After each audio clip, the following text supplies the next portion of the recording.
ወንድሜ ትሄዳለህ? የት? ኤርፖርት ነኝ። ችግር የለም ግባ። አስጀምሮ ብናም በሏ። እባክህ ቼኪንግ ታይሜ 10 ደቂቃ ነው የቀረኝ። አሜሪካ ፍላይት አለኝ። እሺ በአፕሊኬሽን ይሁንልህ ወይስ እንዴት ትስማማለህ? ጀምረው በፈለከው አድርገው። በቃ 900 ብር ትከፍላለህ። 5000 እከፍላለሁ። እኔ ምንም የብር ችግር የለብኝም። ወንድሜ እኔ አሜሪካ ነው የምሄደው። ፍላይት አለብኝ በጣም።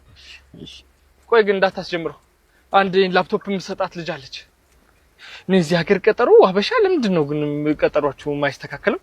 ሄሎ እባክሽ አንቺ ሴትዮ መተሽ ላፕቶፖቹን ሰርጅልኝ። ቼኪንግ ታይሜ በጣም እኮ ረፍዷል እንዴ። ገና 21 ሰዓት ፕሌይ ላይ እንደምቆይ ታውቂያለሽ። ማታም እንዲህ ስሰራ ነው ያደርኩት። አታዝኑልኝም እንዴ? ሄሎ ሺት ስልኬ ዘጋ። አንዴ ባንተ ስልክ ልደውልላት እባክህ። ሌባ ነው እንዳሰጠው። ምንድነው? ምን ያው $1000 ይሆናል አሁን ስልክ። ምንድነው ለዚህ ሰው የምትጠረጥሩት? ምንድነው መተማመናችን የት ገባ ግን? በጣም ነው የምታሳፍረው። ምን ይላል? አሜሪካን ሀገር ሄደህ ታውቃለህ? ዞር በሉና ሀገር ይሁን እንጂ ምንድነው? ሊዘርፍህ ነው። እዚህ ሀገር ውስጥ መርመጥመጥ።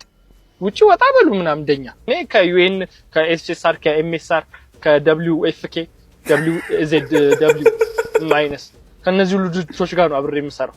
የት ነው ያለሽው? እኮ ነው ሰፈራችሁ ቆሜ የለ እንዴ? መጣው አይ ይዞት ወረደ። እሺ የቱ ጋር ነሽ?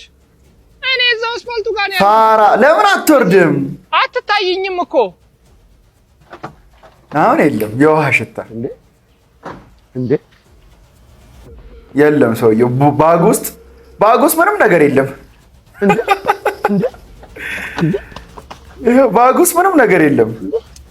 የተበላበት ዘረፋ እንድትታነቅበት ነው ሶኬት የተወለ መጋረጃ።